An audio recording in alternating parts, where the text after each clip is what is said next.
কেমন প্র্যাকটিস হচ্ছে? প্র্যাকটিসের রেলগাড়ি একেবারে ছুটছে, রিহার্সালই উড়িয়ে দিচ্ছে। এই তো চাই। দেখবেন এবছর পুরস্কার টুরস্কার পেয়ে যেতে পারেন। আহা, পুরস্কার টুরস্কার বলে ছোট করো না, এবছর অস্কার একেবারে আমার হাতে বাঁধা। বেঁধেই রাখবেন, নইলে ধরো এখন তুমি হরিবাবু, ঠিক আছে, তুমি বলো যে এই কে আছিস, ওকে ঘাড় ধরে বের করে দে। আমি বাবু, ঠিক আছে। এই, কে আছিস, ওকে ঘাড় ধরে বের করে দে। বাবা বাবা, চমৎকার হয়েছে, দারুণ দারুণ। দারুণ তো হবেই দিদি, আর দিন রাত তো বাবুর কাছে এই কথাটাই শুনতে হয়। ধরুন ধরুন আপনার স্ত্রীর অকাল প্রয়াণ হয়েছে, অকাল মৃত্যু হয়েছে, আপনি তার পাশে বসে বসে কাঁদছেন, ঢুকে দেখান দেখি দাঁড়ে, ঢুকে দেখান।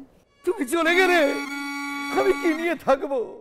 তুমি ছাড়া যে আমার আর কিছু নেই। হে ভগবান, তুমি ওকে নিয়ে নিলে, আমি তোমার কাছে কিচ্ছু চাই না, শুধু একটা জিনিস চাই, তুমি ওর জীবনটা 5 বছরের জন্য আমাকে ধার দাও ভগবান। আমি কথা দিচ্ছি 5 বছর বাদে আমি তোমার ধার শোধ করে দেবো। হরি গো।